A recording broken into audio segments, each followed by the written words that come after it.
All right, looks like we're recording. So this first video is going to be about basic model setup.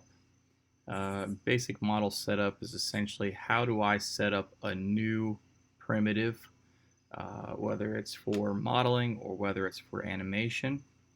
Um, if I'm starting off with nothing in my scene, and let's say I grab a cube out of the dock, all right? It doesn't matter what I intend to make this thing into. Generally, my process is always the same. First, I scale it up to whatever size I'm looking to make this thing. I can do so through my scale. I can do so through my channel box. If I need this thing to be, say, 15 units by 15 units by 15 units, I can do so in there. Or I can do so in my attribute editor.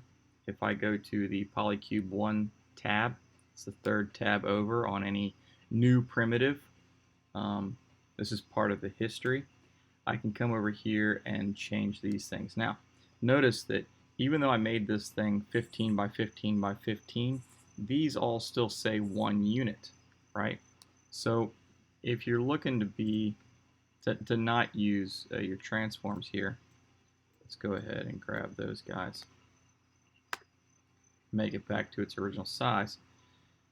We can come in here and say, I want this thing to be 15 units wide, maybe I want it to be 10 units in height, and maybe I need it to be 5 units in depth. All right, so you end up with this shape. And I can also add in subdivisions for that object. So this is basically setting up the basic geometry that's going to allow me to model from this object as I go. All right, so you just type in a number, whatever that number that you need in here, or you can slide the sliders back and forth. Because these sliders are kind of touchy, I tend to just type the numbers in to add in the number of divisions that I need. All right. Once I have the general shape and general number of divisions, then I ask myself a few basic questions. A, what is this object going to be? Who knows what this thing could be? Maybe it's going to end up being a dresser drawers, right? So I need to make sure I name my object. Now, I generally always name my object in the outliner. So I just double click on that, and I'm going to call this dresser. Now you can capitalize or you can choose to not capitalize. And then I always put a number. Now, if you're using the outliner, you can just do space 01. It's going to put the underscore in there for you. All right.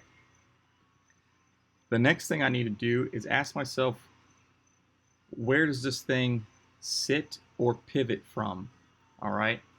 So because this is going to be a dresser of drawers, I know it's going to actually be sitting on its base.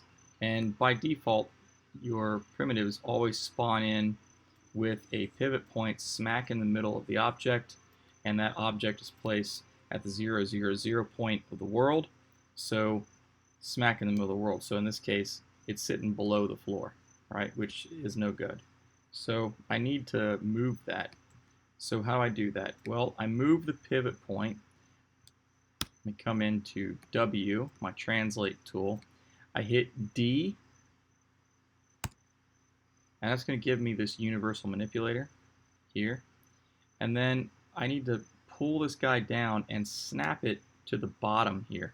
Now, if you don't have extra geometry with a center vertex like I have, then you can just hold down V and just pull straight down in the y-axis like so. And you notice I'm not being gentle.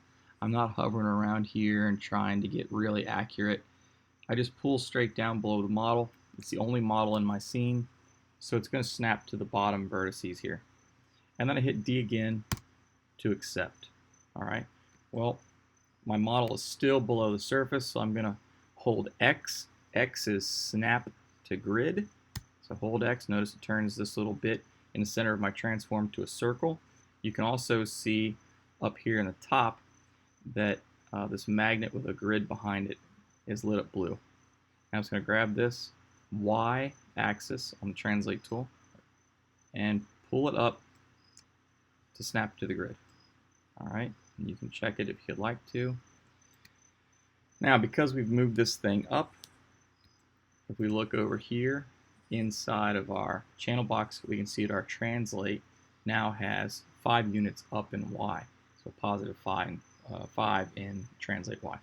We also have down here in inputs this thing that says polycube 1, and that is the history. Notice all of our calculations, 15, 10, 5, 2, 3, 2 for subdivisions. Those are all what we did to that cube to make it look like it looks, right? So this is history. And this up here, these are transforms. So we need to freeze our transforms to zero all this out and delete our history, all right? So these are the last two main things that I do to make sure a model is ready to begin modeling, it's set up properly, or to begin animating, either way. Okay, so how do we do that? There's two main ways we can do that. We can come up to the dock right up here.